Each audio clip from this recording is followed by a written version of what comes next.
Hi, Dave Soriano, chemistry professor, University of Pittsburgh's Bradford campus in Western Pennsylvania, USA.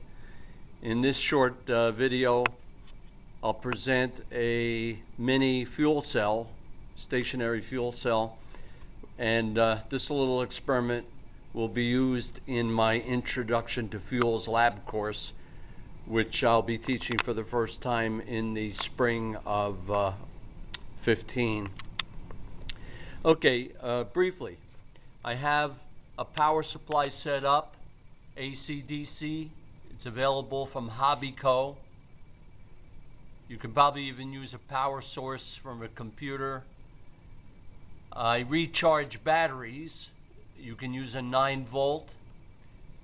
I have a solar charger or conventional AC/DC, but this is a Hobbyco in this setup, and it is outputting from 120 AC, 12-volt DC, rated at about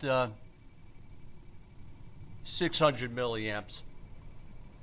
I have it hooked up to a aqueous sulfuric acid bath,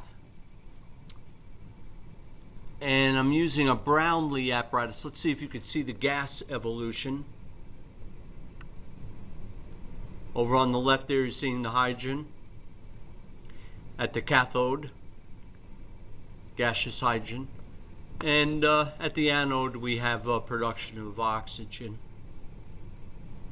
I'm using from Thomas Scientific these commercially available Brownlee apparati, and I've replaced their test tubes. These are traditionally used in generating the gases by water electrolysis, and there are tiny tips. I don't know if you can see it, but attached to the copper leads are small strips of platinum. So you ensure that you produce oxygen gas at the anode instead of chlorine gas, let's say with aqueous sodium chloride. And in this particular experiment, I don't care about the oxygen, I want the hydrogen. Now, in the place of those test tubes that come with the Brownlee, I have 2 burettes set up. You could probably use syringes, but I've got a couple of burettes. The oxygen happens to be a 10 milliliter.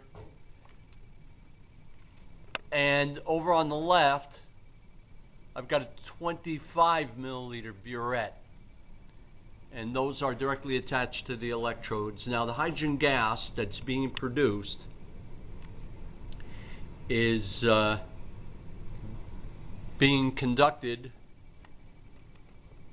from the tip, of course with the valve open, to this small fuel cell, stationary fuel cell. And I have 3 or 4 of these for demo. Normally we use a solar panel.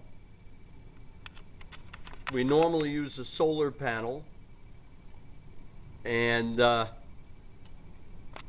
or conventional AC/DC to electrolyze water in this fashion with this stationary fuel cell, PEM. And these are available from a German company, H-TEC. You'll find them on the internet, and they're very good PEM electrolyzers.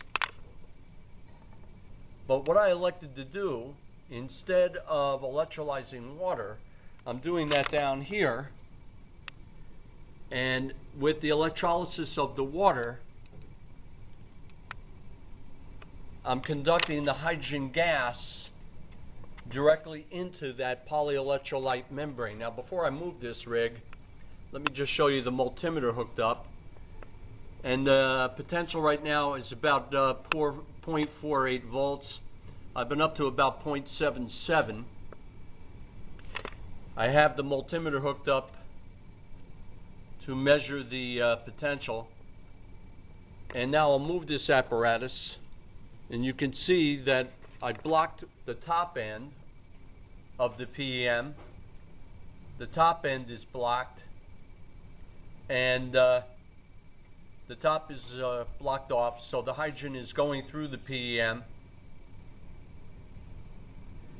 and mixing with the air at the other end,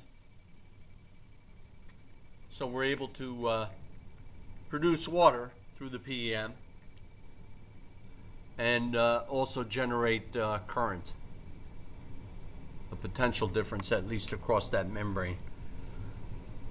So we'll use that as a small stationary fuel cell and adapt it in this way. They're pretty reasonably priced, and at least you can have students generate the hydrogen gas and oxygen and then use the hydrogen as a fuel for the stationary fuel cell. Thanks for watching. Any questions, you'll know where to contact me. Bye for now.